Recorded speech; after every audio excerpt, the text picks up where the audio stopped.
بسم اللہ الرحمن الرحیم۔ آپ کے مسائل اور ان کا حل کے سلسلے میں نئی ویڈیو پیش خدمت ہے۔ تو پہلا مسئلہ یہاں پر یہ ہے کہ جو شخص گشت کر کے باجماعت نماز پڑھتا ہے کیا اسے 1,00,000 نمازوں کا ثواب ملتا ہے؟ تو اس کا جواب یہ ہے کہ کس نماز پر کتنا ثواب ہے یہ بتانا تو شریعت کا کام ہے اور صاحب شرع کا کام ہے۔ تو صاحب شرع نے یعنی حضور صلی اللہ علیہ وسلم نے جو ہے وہ ارشاد فرمایا ہے کہ مسجد حرام میں نماز پڑھنے سے اتنی نمازوں کا ثواب ہے اور مسجد نبوی میں نماز پڑھنے سے اتنی نمازوں کا ثواب ہے۔ البتہ گشت کر کے نماز پڑھنا، اس پر 1,00,000 نمازوں کا ثواب بتلانا یہ منقول نہیں ہے، ثابت نہیں ہے، لہذا ایسی بات کرنا غلط ہے۔ اگلا مسئلہ ہے کہ کیا ہم 5 نمازوں کے بعد قضا نمازیں پڑھ سکتے ہیں؟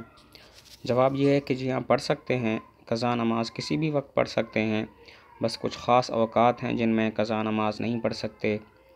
وہ اوقات یہ ہیں جس وقت سورج طلوع ہو رہا ہو اور جس وقت سورج غروب ہو رہا ہو اور عین زوال کا جو وقت ہوتا ہے، تو ان تینوں وقتوں میں قضا نماز نہیں پڑھ سکتے، باقی کسی بھی وقت پڑھ سکتے ہیں۔ فجر کی نماز کے بعد بھی پڑھ سکتے ہیں، اسی طرح عصر کی نماز کے بعد بھی پڑھ سکتے ہیں۔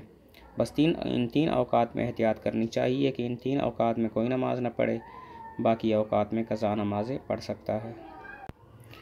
اگلا مسئلہ ہے کہ اگر یاد نہ ہو کہ کتنی نمازیں چھوٹی ہیں تو پھر قضا نمازیں کیسے کرے؟ تو اس کا طریقہ یہ ہے کہ بالغ ہونے کی اپنی عمر نوٹ کر لی جائے اور پھر یہ اندازہ لگا لیا جائے کہ بالغ ہونے کے بعد میری کتنی نمازیں چھوٹی ہیں، تو جو زیادہ سے زیادہ اندازہ ہو اس کو نوٹ کر لیا جائے کاپی پر، اور پھر قضا نمازیں شروع کر دینی چاہیے۔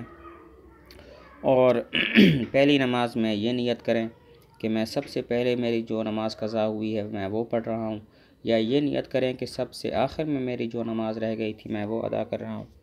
تو تخمینے کے مطابق جتنی نمازیں ہوں گی وہ نمازوں کا عدد جب پورا ہو جائے تو پھر انسان بری ذمہ ہو جاتا ہے۔ اور اس میں اس بات کا خیال رکھا جائے کہ قضا نمازیں صرف 5 فرضوں کی اور وتر کی نماز ہے، باقی سنتیں اور نوافل جو رہ جاتی ہیں ان کی قضا نہیں ہوتی۔